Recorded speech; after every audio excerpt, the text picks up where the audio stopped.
Tonight on The Deep End, we are talking about the problem of, and trigger warning, women in leadership. Yes, the university presidents at Harvard, MIT, and Penn are exposing something that is fatally wrong with Western culture, and I'm here to biblically present to you an alternative that will lead to joy. Plus, we got a whole bunch of other things to talk about. So many I can't list. Let's do it. The Deep End of Tim Hatch live. The Deep End.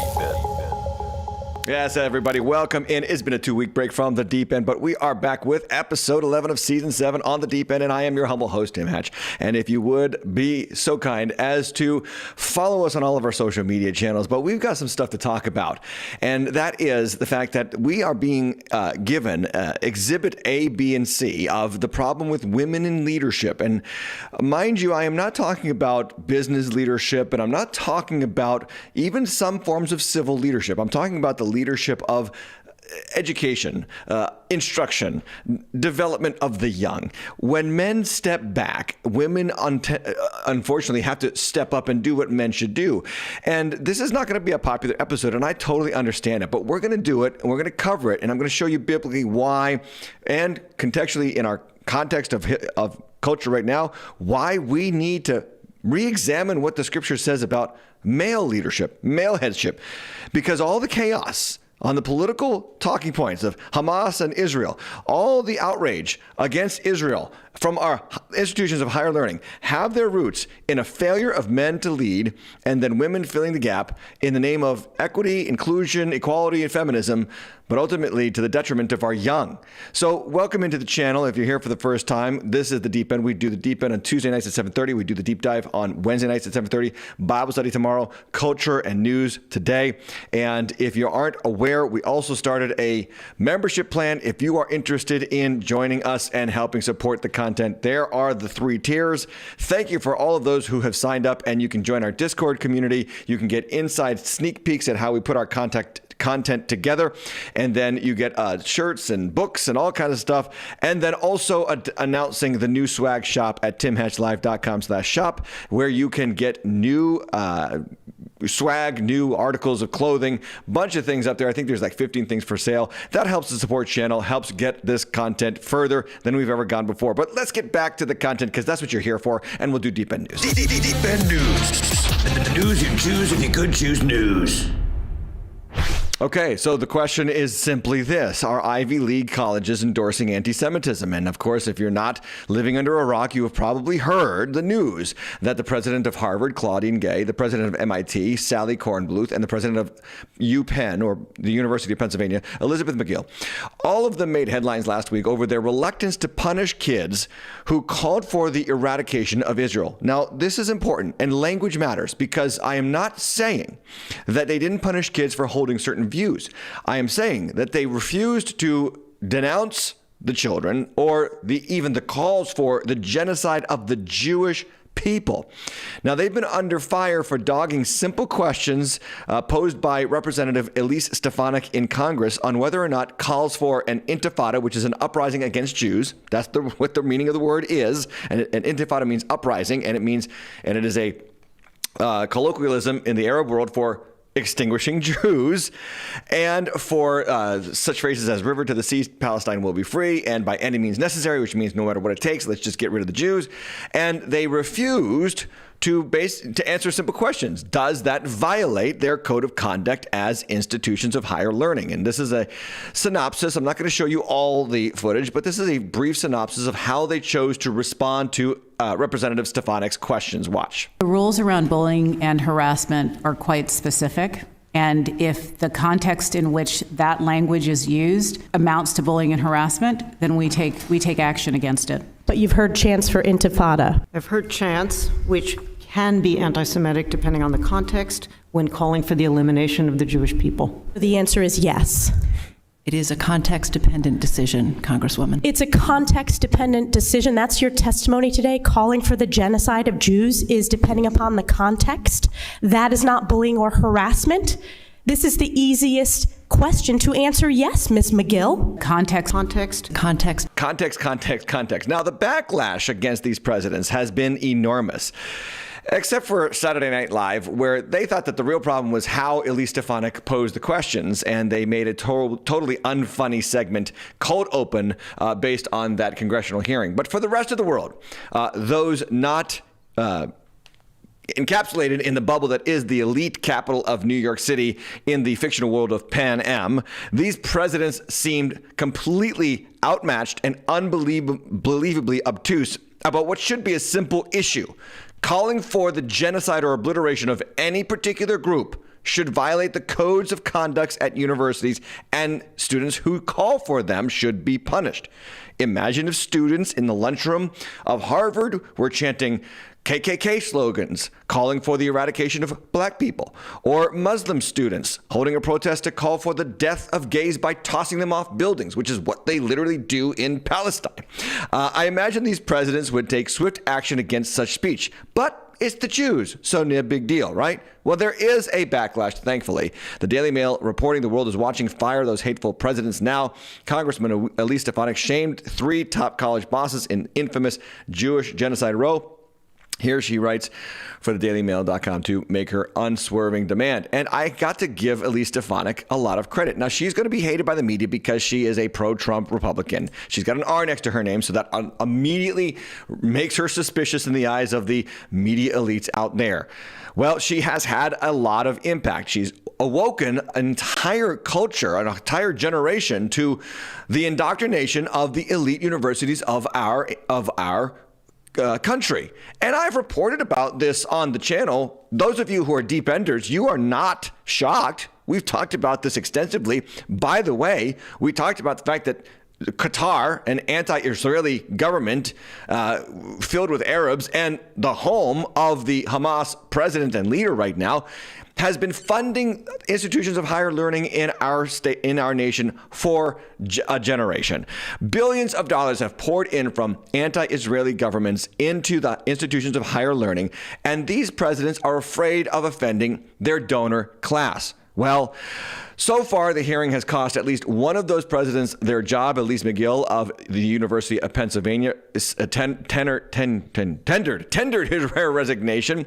And the New York Times reported that influential graduates questioned her leadership. Wealthy contributors moved to withdraw donations, and public officials besieged the university to oust its president. So she is gone, one down, and several hundred more to go. If you think it's just 3 university presidents, you are ignorant. This is a systematic rot in the institution of higher learning in America. We are losing a generation to ideologies that are completely devoid of fact, historical context, and basic understanding of the human story. And when this happens, you have to ask yourself, how did we get here? Now, before we get to how we got there, we got to talk about the fact that Harvard has no intention of firing Claudine Gay. There is no such luck, where she has the full support of now, I think, over 700 administrators and professors to stay on despite her anti-Semitic ideologies. And now this news of Claudine Gay, blatant plagiarism. The Daily Wire reporting that she is now under fire for basically lifting exact quotes for her doctoral dissertation. Journalist Chris Rufo, a senior fellow at the Manhattan Institute, published a report on Sunday outlining what he indicates to be 3 instances of Gay plagiarizing per Harvard standards in the dissertation, taking charge, Black electoral success, and the redefinition of American politics. Chris Burnett and I, this is Chris talking, have obtained documentation demonstrating that Harvard President Claudine Gay plagiarized multiple times on her PhD thesis, violating Harvard's policies. And later it says in one instance, Gay is accused of lifting nearly verbatim work from Lawrence Bobo and Franklin Gilliam in their papers called Race, Sociopolitical Participation, and Black Empowerment. So you have in Harvard, as the president, Claudine Gay, who is refusing to punish students who call for the genocide of an entire group of people, which definitely does violate Harvard's standard practices. It's just she's making an exception, I guess, when it comes to the Jewish race being called for an elimination of. And then you have her now credibly accused of plagiarism. Is Harvard going to oust her? Nope. 14 faculty members have called for her removal, but over, like I said, 700 employees of the institution.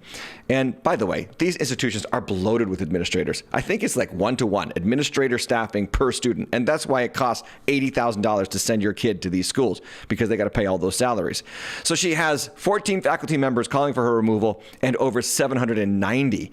This is a dated article from the Telegraph, actually, now. I just read today. 790 have defended her and are standing for her. And the question must be asked about Claudine Gay. Really? Did you do that? Did you plagiarize? Are you serious? And I gotta put the Urkel picture up there because come on. Seriously.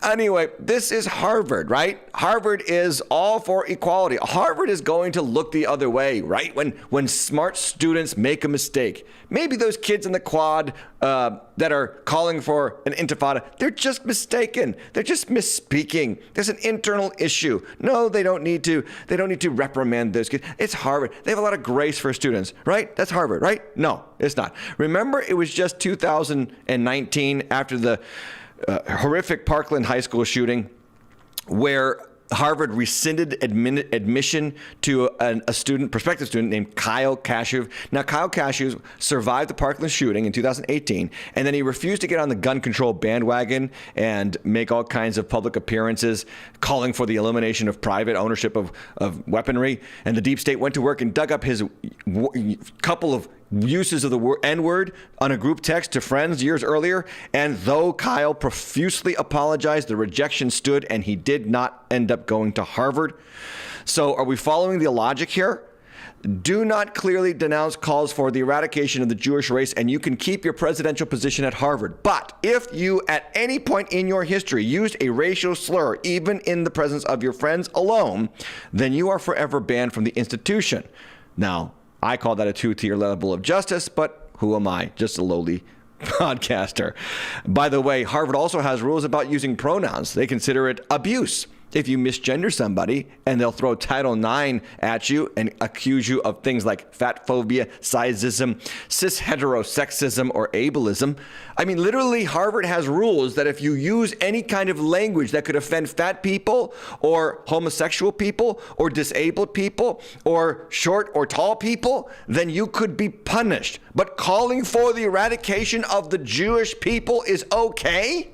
You're not going to be able to just simply state in a congressional hearing that does violate your code of conduct, and you're going to throw the word context out?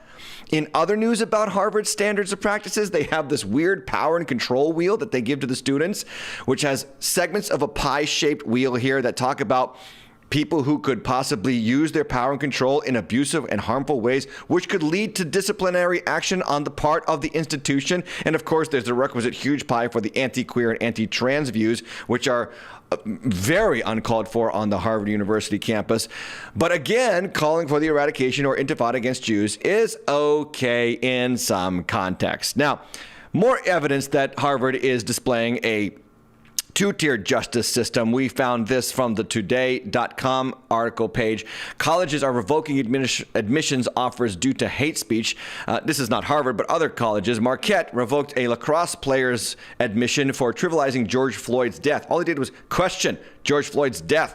Maybe he found out that George Floyd was high on fentanyl at the time of his arrest. Or maybe he watched the full footage where it showed that George Floyd resisted arrest for 45 minutes and physically entered into an altercation with arresting officers.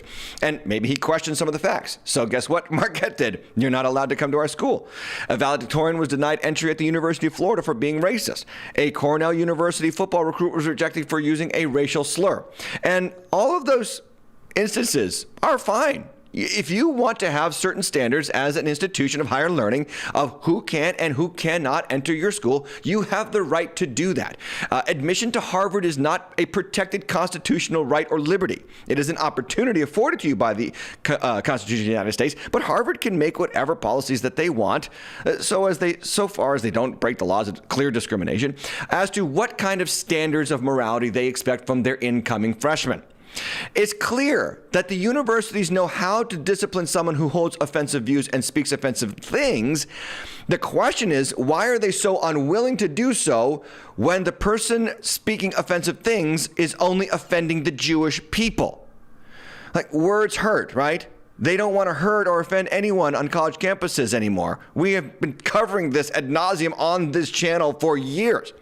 I guess that's the case, except for when the words are calling for the genocide of Jews. Then it's context-based.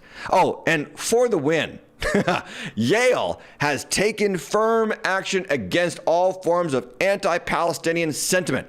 This was reported by Libs of TikTok. So here you have a picture of a menu item at the Yale University lunchroom where they have listed Israeli couscous salad with spinach and tomatoes.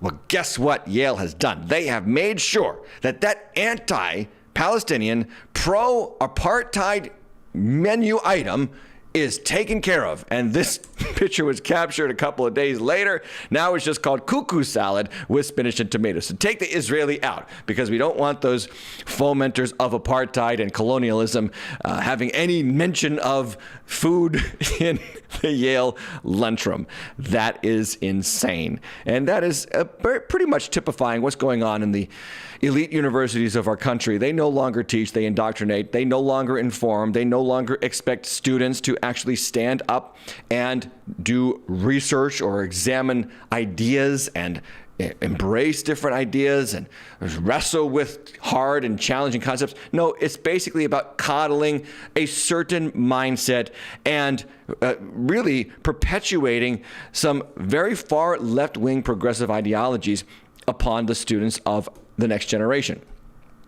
And this has a cultural cost. It has a cultural cost on you as a parent, if you are one. You have to really take a good hard look at the university that you take your child to. You have to make sure that you check and do research on what they teach. What kind of students do they put out? What's their underlying philosophy? You know, the scriptures are very clear that the fear of the Lord is the beginning of wisdom. If you don't have the fear of the Lord, you're not going to get wisdom. And the consequence of our higher education system jettisoning Christian faith, Christian traditions, God and the Bible from the process of education, these consequences are growing in representation, and they're growing in exposure, thankfully, to the culture at large. I mean, I can thank those three presidents for at least letting the rest of the world know just how crazy and absurd you are becoming. This is, unfortunately, what we are dealing with right now. Anyway, kudos to this guy, Dr. Phil. Man, now that he's not on TV regularly, he can tell the truth about how he feels, and I'm liking how he feels. So he released this video, we're going to watch in just a moment, about this whole travesty and called it out for what it was: inept leadership and explicit bias against one particular race of people that is, I guess, I guess we have an open season on the Jewish race. So watch this video. Great stuff, Dr. Phil. As an American, I grow increasingly appalled at the anti-Semitism permeating so much of our country, especially by so many students at our elite universities, which have become left liberal woke hotbeds fostering intellectual rot rather than critical thinking, and tolerated or endorsed by their administrations. It has sadly spread to corporate America as well. This weaponized prejudice has never been more on display than when university presidents from Harvard, MIT, and University of Pennsylvania testified on Capitol Hill with sickening smugness and condescending to that panel with an arrogance and dismissiveness seldom seen in that forum. Yeah.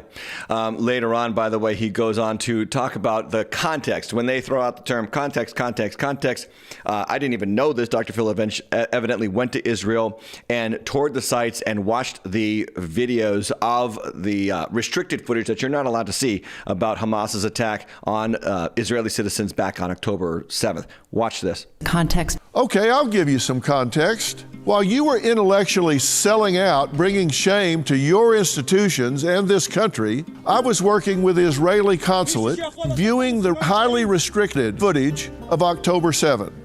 From actual body cams of terrorists themselves, victims' cell phones recovered from their dead, tortured, raped, desecrated bodies, as well as raw CCTV footage and other sources. Targets were all unarmed civilians, including men, women, children, and the elderly. Hunted, tortured, raped, dismembered, beheaded, and executed without mercy. The sexual assaults perpetrated on the women and girls was so sick and twisted as to defy explanation. These were not acts of war. They were mass murdering cowards high on the drug Captagon while they celebrated and tallied up their kills like they were in a drunken bar game on a Saturday night. I was so sickened by video images I can never unsee of what was done to babies in cribs and young girls begging for their lives. I am changed forevermore. You know, what a lot of people are saying, on the progressive left, and a lot of these university graduates are saying, oh, it's AI-generated content. Really? That's what you're going to say? AI-generated content. All of this is a big what? Cover-up? It's a big psycho-lab virus on the human race to deceive? And then they'll throw images of Palestinian or Hamas soldiers who have been stripped down to their underwear and arrested, and they'll say, oh, shameful, look at what the Israelites do. Look at what Israel does to their enemies. Yeah, they might have bombs on their person, so they need to make sure that there are no bombs. And by the way, if you're going to say that the footage that Israel shows about the travesties is AI, then can we say that those pictures of arrested Hamas soldiers are AI? It's just lunacy. You either embrace the true context, historical and ideological context of this conflict, or you are living forever in ignorance. Continuing with Dr. Phil. There is your context, Madam President. Enough of what I witnessed is public, enough for you to know as you sat there smugly deflecting what had occurred. And you knew how traumatized those demonstrations were to your Jewish students who knew the demonstrators were calling for the same things to be done to them. You are leaders. You don't pick sides here. This is not about a territorial dispute. It's not about oppressors and the oppressed. It's not about religion or ideology. Any agenda that was on the table October 6th is forever gone. Conversation is over. How dare you sit there and play semantics with this congressional panel when you know what was done that day and what is being supported against your Jewish student? Yeah. Wow. Thank God that Dr. Phil is no longer on TV. Again, like I said, he can now say things that he really believes without fear of retribution. You know, when it comes down to Israel versus someone else, you've got to remember, Christian, Israel is still God's natural-born nation. They are the people that he has chosen. They are the people through which the prophets and the Bible came. They are the people through which Jesus arrived to this earth. They were God's delivery system of deliverance and salvation for us, Gentiles, okay? And he still has a plan for them in the end times. And he has regathered them, as he said in Zechariah and in other minor prophet books. He has regathered them back to the land, and now they live there, and no one can take them out of that land. They have superior weaponry, superior military, superior armament, and they are protecting themselves. And then they have, thankfully, at least up until now, they have the endorsement of our current U.S. president. I do disagree with Joe Biden on a lot of things, but so far he has thrown his support behind Israel at the expense of his own approval ratings amongst Arab Americans and progressive leftists in this country. I don't know if it's going to last, and he's starting to get vague about his support of Israel, but at least he says the right things at certain times. But this is God's people. And you have to look at history. You have to know history. Years ago, Hugo Chavez, who was the dictator of a socialist republic in Venezuela, called out Israel and blamed them for all kinds of false things and made the very same false statements that universities are saying about them now. And did you know that just a few weeks later, he developed cancer that eventually killed him in 2 years? Well, today something happened. This is in Turkey. The prime minister, check this out. You won't believe this. The prime minister threatened violence. Ali London on Twitter reporting, threatens violence against Israel, saying the Jewish state will suffer the wrath of Allah. And then moments later, he has a heart attack and collapses. Watch this. You are the guilty party of Israel. You are the guilty party of Israel. You have the blood of Palestinians in your hands. You are collaborators. You have a contribution to every bomb that Israel has thrown into Gaza. If you get rid of the torment of history, you will not be able to get rid of the wrath of Allah. Now watch this. I greet you with all respect. Calls on the wrath of Allah, and then boom, down he goes. That happened today. Symbolic, if you ask me, and a warning. The Bible is very clear. You touch these people, you harm these people, God's going to harm you. Those who bless you, God says to Abraham, I will bless. Those who curse you, I will curse. And you say, does that give Does that give Israel the right to do whatever they want? No, not at all. Because with great privilege comes great responsibility. And they have been judged by God historically time and time again, and judged by secular governments and in many ways and in many forms. And I am not even going to pretend to guess or even make any postulation about this past attack. Was it judgment? Was it God involved? I have no idea. To make that statement, you have to assume the level of biblical authority as Isaiah himself. And I am not Isaiah, and I am not Jeremiah. I am a Christian pastor. And my job as a Christian pastor is to pray for God's peace in Jerusalem, pray for their salvation, and for the salvation of Palestinians and those people in Gaza, and even Israel's enemy, that God would turn their hearts to Jesus. But when it comes to these geopolitical conflicts, when it comes to outright terrorism coming for civilians, you have to be a blind bat not to call it for what it really is. It is a heinous act of desecration of the human race, and we should speak up and defend Israel. Now, America's universities and their leaders have failed, and they are continuing to fail our young people. The question has to be asked, and this is what I referenced earlier. Now let's get to it. How did American universities get so darkened? And I would like to get to the main idea of this episode of The Deep End. Women in leadership over instruction, teaching, and shaping American minds, or young people's minds in general, is not a good thing. Let me first share some biblical instruction for you, and then we'll do some contextual instruction as well. Because some of you are going to get offended right away. I'm one of those outlying evangelical pastors who still believes that God has reserved pastoral authority, spiritual authority in the home and in the church for men. There is no such thing as a female pastor. There are females who will pretend to be pastors, but biblically speaking, it is not appropriate. Now, let me just show you from God's own word how he stipulates that when females start to rule and lead, it is the judgment of God. Isaiah chapter 3, verse 4 and 5. This is a judgment pronouncement upon the people of Israel. Here's what God says. I will make boys their princes, and infants shall rule over them, and the people will oppress one another, everyone his fellow, and everyone his neighbor. The youth will be insolent to the elder, and the despised to the honorable. Then he says in verse 12 of that same chapter, my people, infants are their oppressors. And look at this. And women rule over them. O my people, your guides mislead you, and they have swallowed up the course of your paths. The Lord has taken his place to contend. He stands to judge peoples. It's not a very popular passage, and this view is totally not popular, even within the evangelical subculture in which I live. But God is pretty clear that when women start to take leadership over men, it is a sign of God's judgment upon that culture. And that's where we are. Now, let me just show you a couple more facts about the progressive left shift of the institutions of higher learning in our country over the last 7 decades. This is from the independent.org publication. It tracked a political ideological shift in universities since the 1960s, and we'll talk about why it's the 1960s in just a moment. But you can see, by the way, from 1997 to 2018 and even into 2020, the university system has made a very hard left turn. So what you're seeing is an increased acceptance, embrace of liberal, progressive, far left. Okay, not liberal. Liberal is the bad word for it, because liberal used to mean the free exchange of ideas. Now it's far left, intolerance for anything else other than their viewpoint kind of teaching in the institutional system. And it's shifted radically, and most importantly, predominantly since 1997. Now, why does this matter? Because instead of traditional forms of research leading to problem-solving answers to life's hardest questions, the university now serves to simply ideologically shape a child's soul instead of train a child's heart and mind.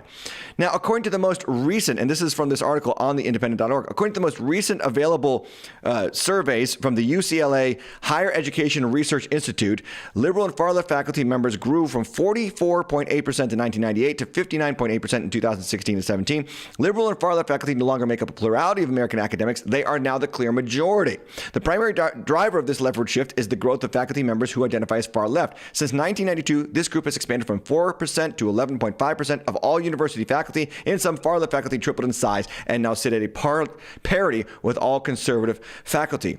Now, I have this personal experience in my church, because here's what I do. I pastor people who raise children, and then they send those children to universities under the conclusion that if they send them to these institutions of higher learning, they will become valuable members of society and live the American dream. And what happens is they send their kids to these secular universities, and then they come back and they wonder what happened to their child. In fact, there's a great comedian that you got to watch. His name is Jim Brewer, and there's some awesome stuff on YouTube that you can find from this guy.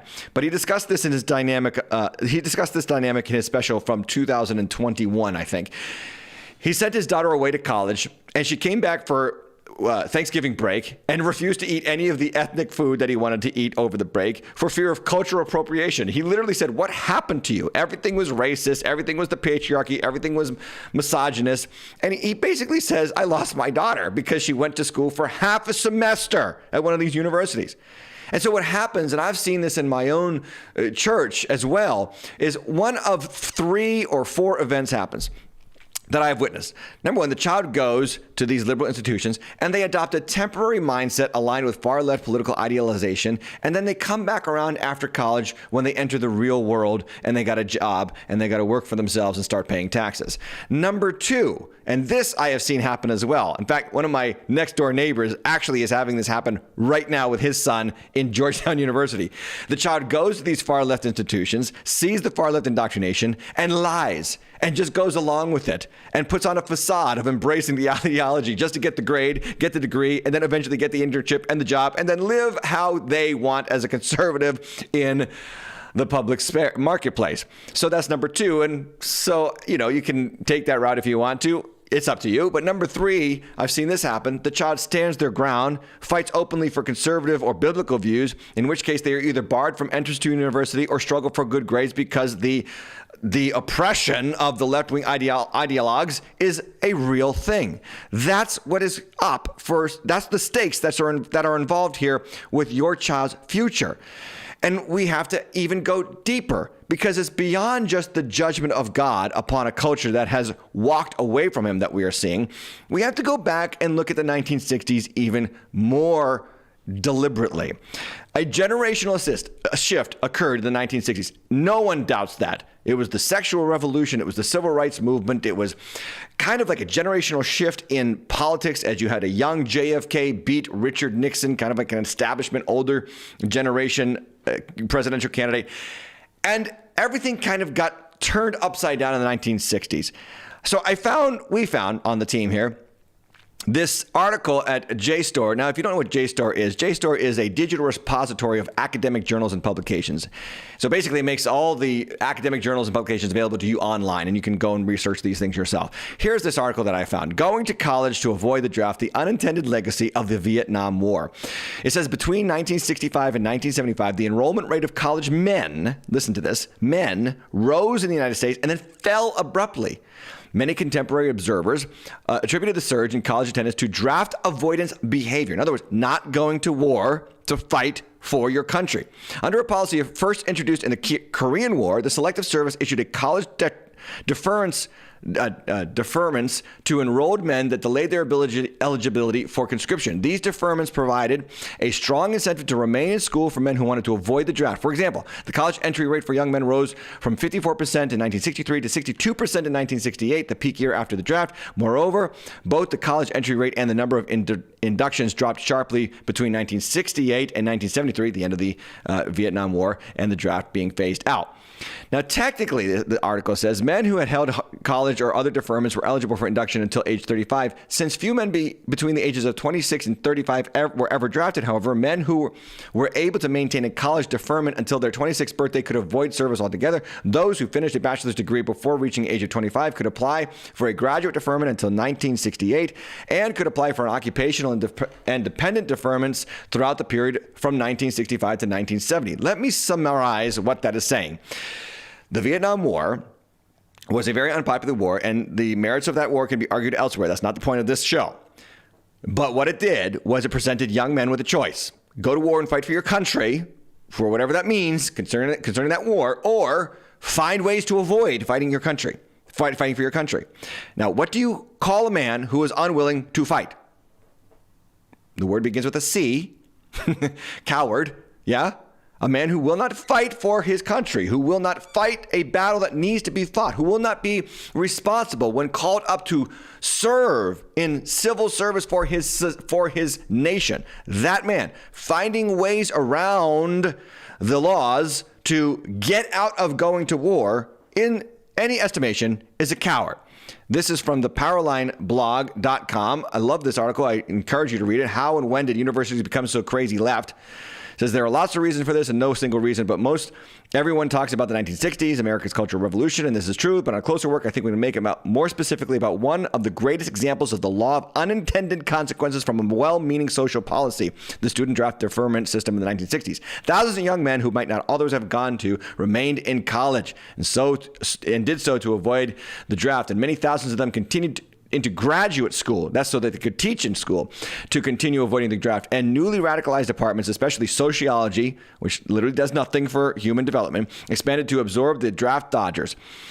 This was also the beginning of the great inflation and dumbing down of the curriculum, as sympathetic professors wanted to make sure that students kept their academic standing clear. The grading system, a popular account had in it, was revised: A, excellent; B, good; C, average; D, below average; and V for Vietnam. After getting a fill of new leftism, this draft-dodging cohort shaped a new generation of the left professorate that has been replicating itself ever since. Thus, more than 50 years since the draft ended, the draft deferment system may be the largest single cause of extreme campus leftism we have today. And that I have to agree with. That is the assessment. When men do not fight for their country, they become weak men. They are weak men who end up leading young people in the institutions of higher learning. And perhaps you're not convinced, but remember what I said about this chart here on the screen, where 1997 was kind of like the takeoff point for left-wing indoctrination and left-wing shift in universities. What happened in 1997? There was somebody that was just reelected to the presidency, and he was the good old draft-dodging intellectual who had oral sex in the Oval Office while letting Osama bin Laden escape capture during a government shutdown, and he never faced any real consequences for it. The Bill Clinton effect had a singularly important message to the lefties. One side of the political aisle has effectively raised up a generation of American leaders who will protect their own at all costs, and now they are the leaders of business and corporations and state governments, and they're in the federal government. And that's why Claudine Gay has over 700 supporters in the Arts and Humanities Department at Harvard supporting her presidency, regardless of her duplicity and her plagiarism. Why does this happen? Ladies and gentlemen, and ladies in particular, in case you think I'm on your case, I'm not. Because here's the point that I'm making. Liberal men create weak cultures. And cultures where liberal men lead, children are coddled and not challenged. That's what's happening in the universities. And cultures where liberal men lead, women have to take on the roles of men. Because if a man will not fight, well, who is going to fight? Somebody's got to fight for the family. Somebody's got to fight for your country. And if you consider that men avoided fighting to go into the educational system, it does not, it should not shock you that that educational system is now weakened by men who refuse to fight for truth in that context. Years ago, I ran across this article from Vox.com, and for Vox to publish this article is shocking in itself. But here was the title of the article, quote, "I'm a liberal professor and my liberal students terrify me." That's the title, from 2015. Now, I have followed this article since its publication back in 2015. I am old enough to remember that this article was actually taken down off of the Vox website in 2018, and I went to go find it, and I found it again. It was literally put back up. Kind of interesting that the article came down and then was put back up. But anyway, the professor states, and the name there, Edward Schlossler, is not the real name. That is a pseudonym for the author of this article. Anyway, they say, I'm a professor at a mid-sized state school. I've been teaching college classes for 9 years now. I have won minor teaching awards, studied pedagogy extensively, and almost always score highly on my student evaluations. I am not a world-class teacher by any means, but I am conscientious. I attempt to put teaching ahead of research, and I take a healthy emotional stake in the well-being and growth of my students. Things have changed since I started teaching. The vibe is different. I wish there was a less blunt way to put this, but my students sometimes scare me, particularly the liberal ones. And then later on in the article, the person writes, now boat rocking isn't just dangerous, it's suicidal. This isn't an accident. I have intentionally adjusted my teaching materials as the political winds have shifted. I also make sure all my remotely offensive or challenging opinions, such as this article, are expressed either anonymously or pseudonymously. Most of my colleagues still have jobs. Who still have jobs have done the same. We've seen bad things happen to too many good teachers, adjuncts getting axed because their evaluations dip below a 3.0, grad students being removed from classes after a single student complaint, and so on. You see what he's talking about here is that the inmates are running the asylum. In other words, the students are making the call as to who will educate them and what they will teach them. And the way that they're making the call is that they push back against these professors. And because the professors are weak men who didn't fight for their country, they can't fight against a student with opposing views. Consequently, this kind of meme sums up the situation in college universities right now. And if you're listening only, we have a teacher with 1 + 1 = 2 on one side of the chalkboard, and then 1 + 1 = 3 on the other side of the chalkboard, and the teacher is saying, now there is this competing theory.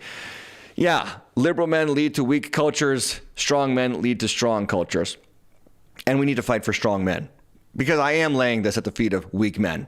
I know this episode started like I was going to go after the women, but I'm not. I'm going after the men. Men need to be men. They need to be providers, protectors, caretakers of the weaker sex. Yes. Women are weaker. They are physiologically weaker. They are physically weaker. Their bones are weaker. Their muscles are weaker. And if you don't believe me, just watch who's winning all the awards in cycling, boxing, MMA, and university swimming. It's men posing as women.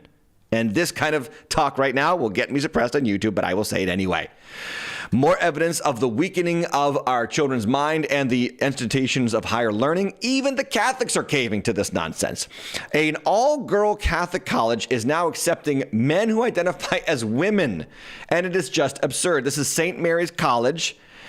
They are now going to let men who want to pretend to be women come to their school. Unbelievable. Now, this is a Catholic school. And you would think that the Catholic bishops would say, wait a second, not so fast. The president of the school is a female, Katie Conboy. And she said that admitting men who identify as women encompasses our commitment to operate as a Catholic women's college. Really? Have you read Catholic doctrine on sexuality and biology? Because it's there. And wouldn't you know that the local bishop, who is a man, is actually opposed to the new policy. And I wonder if he will win the battle. Because this is a fight. This is a fight for truth. This is a fight for just basic understanding of human sexuality. And it's a fight worth having. It's why I do this show. It's why I have this channel. Another example of the weakening of the American mind because of weak men who led to strong women taking over the university and educational system. Up in Seattle, there's a high school where a student failed a quiz for answering 2 questions wrongly. The questions were, only men can get pregnant, true or false? He said true. He was corrected on that question. And all men have penises. He said true. And the right answer should have been false, according to the female teacher in the history class. This is a history class. Now, the question must be posed. Why in Seattle high schools are history classes having questions about men getting pregnant and who has a penis? It's just mind-blowing to me, but it is part and parcel with the cultural rot in the institutional system of our country. And I do lay the blame at the feet of men. The church is no better in many cases. Protestia reporting about this particular female pastor. The title of the article is Woke Patrick Says Jesus Was Xenophobic, Hurting, and Not His Best Self When He Called the Woman at the Well a Dog. The article or the sermon itself is misspoken because Jesus never called the Samaritan woman at the well dog. He called the Syrophoenician woman a dog as a way of testing her faith. And this person here on the screen is Pastor Amanda Hambrick-Ashcroft of Middle Church in Manhattan. And we do have the video evidence from Protestia. Here is her reinterpretation of Matthew's gospel story. Watch. Keep shouting, send her away, the disciples say. He doesn't send her away, but he answers rather piously, I was only sent to the lost sheep of the house of Israel, making clear that she is outside his target mission. Remember, she's not Jewish, she's a Gentile. And at this point in his life, Jesus hadn't come to realize his inclusive ministry to all. But not giving up. News to me. W now blocks Jesus with her body, kneeling before him. A move that was powerful, but still very smart. Not outrageous enough to merit retaliation. This is an incredible reinterpretation of biblical text. Bowing before Jesus is now blocking him taking authority over him.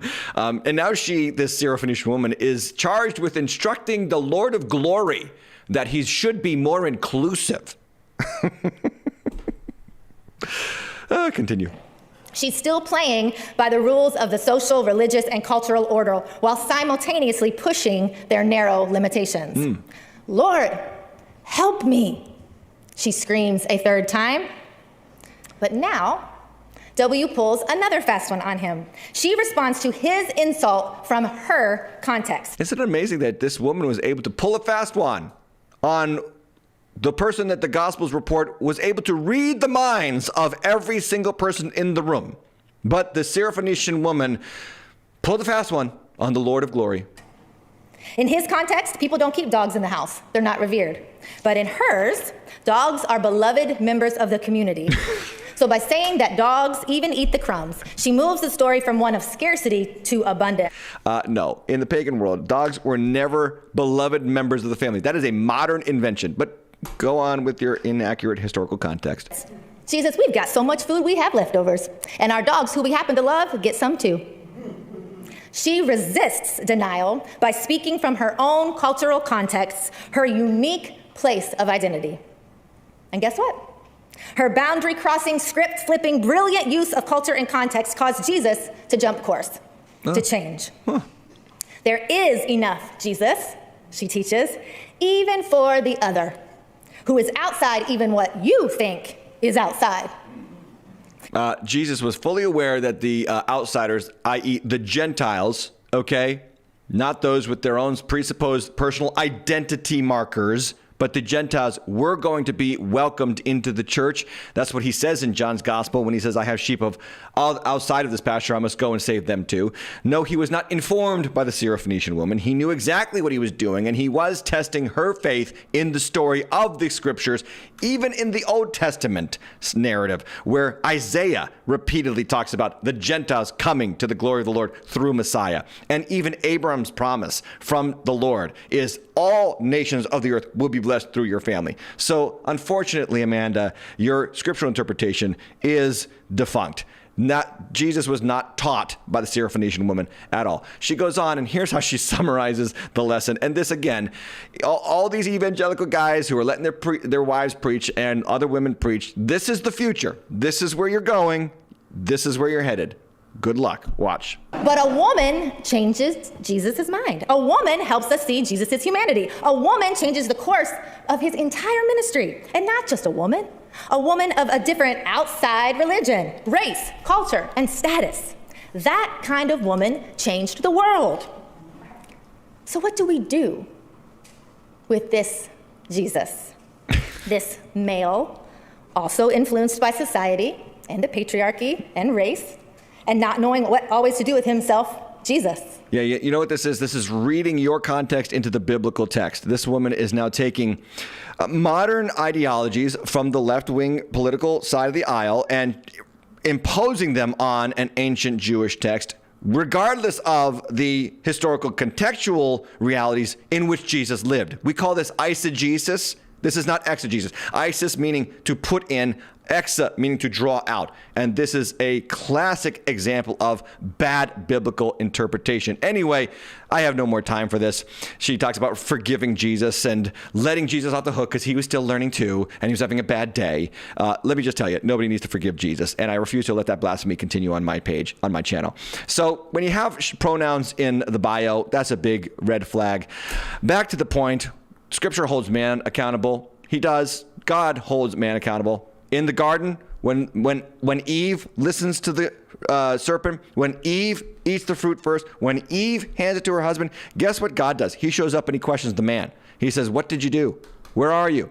Who told you were naked? Why didn't he go right up to the woman and say, what'd you do? How'd you let this happen? That's exactly what God does. He holds the man accountable for the woman's failure. And then in verse 17 of Genesis chapter 3, it says that the judgment on Adam is, because you have listened to the voice of your wife and have eaten the tree of which I commanded you, shall not eat of it, cursed is the ground because of you. By the way, read the biblical text in Genesis chapter 2. The man, not the woman, got the law to not eat the fruit. The woman hadn't even been created yet. So the law was given to the man. The man was supposed to rule and subdue. He was supposed to lead his wife into the word of God, and he didn't. He followed her into the deception of the devil. This is why Jesus shows up as a man, as our second Adam, as the true Adam, who doesn't follow his wife. He leads his wife and saves his life, who doesn't follow her into sin, but takes his wife's sin upon himself and dies for her in her place and bears the punishment for her sin. Jesus is the anti-Adam, the one who looks out for his wife, not the one who follows his wife. And this is why Paul stipulates in 1 Timothy that those who oversee the church should be the husband of one wife. Men. This is why Jesus came as a man, raised up men to lead, and Paul calls on men to lead. And in 1 Peter chapter 3, Peter calls on men to lead and live with their wives in an understanding way, showing honor to the woman as the weaker vessel. These are very offensive terms in our modern society. I get it, but guess what they are? They are biblical terms, and we need churches who hold to the scripture, not to culture. Case in point, we have another example of churches following the culture because they have no strong leader. And this brings me to a discussion about Hillsong Church in Sydney, Australia. This is their Christmas service, and they performed a Buddhist dance during their Christmas service. We got to watch it just so you know what's going on in this evangelical giga church in Sydney, Australia. Watch. I show you some moves.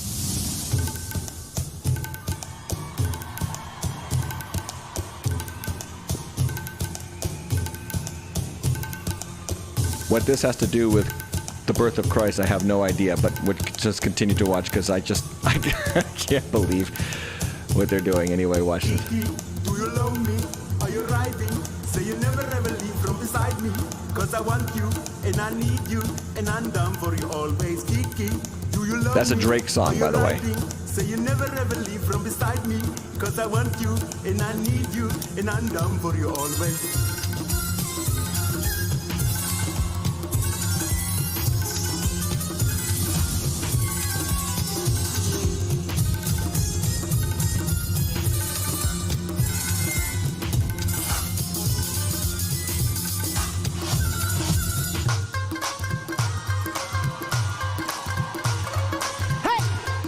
Yeah, so that goes on and on and on. And for those ignorant of the details of this dance and the motions, they symbolize Kuan Yin, the goddess in Buddhism of compassion, mercy, and kindness. According to legend, she vowed never to rest until she saved all unhappy beings.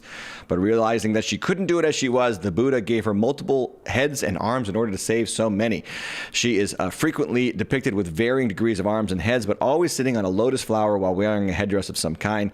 And this song, again, was an Asian-inspired version of Drake's song My Feelings, which, if you listen to the real version of the song, has a bunch of F-bombs and N-bombs and sexually explicit language. Why, Hillsong? What happened? Guess what happened? Weak leadership happened.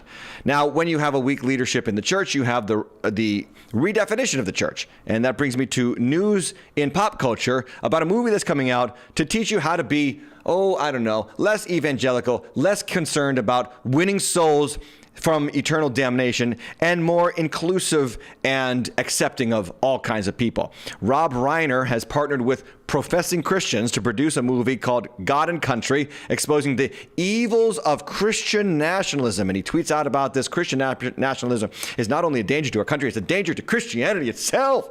So this movie is coming out in February. I want to show you the trailer. Yikes with the names involved in this trailer. Watch. America and Christianity are like baseball and apple pie, and we celebrate them together. That's Phil Vischer, creator of VeggieTales. I was 16, 17 years old when I became a Christian. I'm an evangelical minister. I've been a Christian my whole life. I'm a Christian nationalist. I have nothing to be ashamed of because that's what most Americans are. So this is really just a hit piece Christian. on politics. No, it isn't. We should be blazing forth as a countercultural example, and instead, we're leading the charge of malice and division. Christian nationalism uses Christianity as a means to an end, that end being some form of authoritarianism.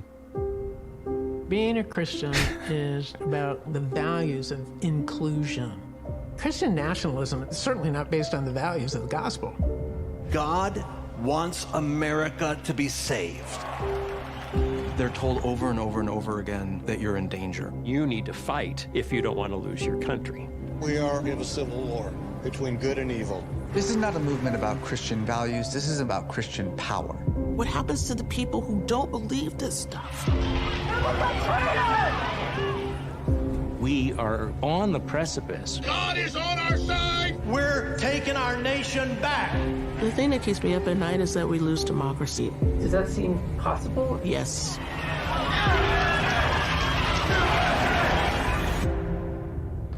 Okay, so basically it is a political hit piece on Trump and his supporters, and I will be the first person to say and think and tell you that it is an abominable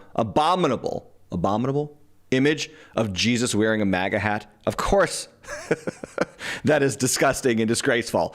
But let's just call this movie what it is. It is a liberal Democrats advertisement for Joe Biden in 2020. And a lot of Christians are on board with it, such as Russell Moore, who is now the executive director or executive editor of Christianity Today, and David French, who is pretty much a useful tool of the political left, who still continues to call himself an evangelical Christian. And I don't know if you also noticed that one of the scenes from the trailer, it featured John Tigges. He was one of more than 250 concerned parents who showed up to a public hearing at the Louden County School Board meeting. This is back, I think, in 2020. He had voiced opposition to the board's transgender policy, which allowed boys to use girls' bathrooms if they felt like girls. So before he could speak, the school board chairwoman, Brenda Sheridan, called off the meeting and basically asked everybody to leave. He refused to leave because it was not an unlawful assembly. It was a public gathering, and he deserved the right to speak as a citizen and taxpayer of that county.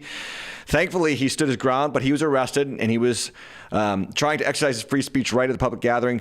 The circuit court above the local court acquitted Tigges of all charges. He is now free. Turns out he was just being American. But now that's called Christian nationalism. You see, according to agnostic Rob Reiner, in partnership with Russell Moore and David French, if you stand for boys should go to boys' rooms and girls should go to girls' rooms, you are now a threat to democracy. If you believe that life begins in the womb, you are now a threat to American institutions. That's what you are. And one of the persons also featured in the documentary is this woman, Kirsten Dumas of Calvin University. She came out as gay affirming a couple of years ago.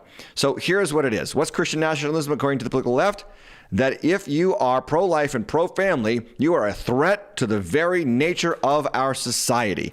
And I just want to say very clearly, Christians, please don't fall for this nonsense. Don't let culture define you. Let Jesus define you. He is the one that you follow, not Trump, not Biden, not the left, not the right. We follow Scripture as Scripture is meant to be interpreted. And what we need now more than ever before is strong men to lead churches in strong biblical doctrine, leading people, including women and their wives, in the ways of truth.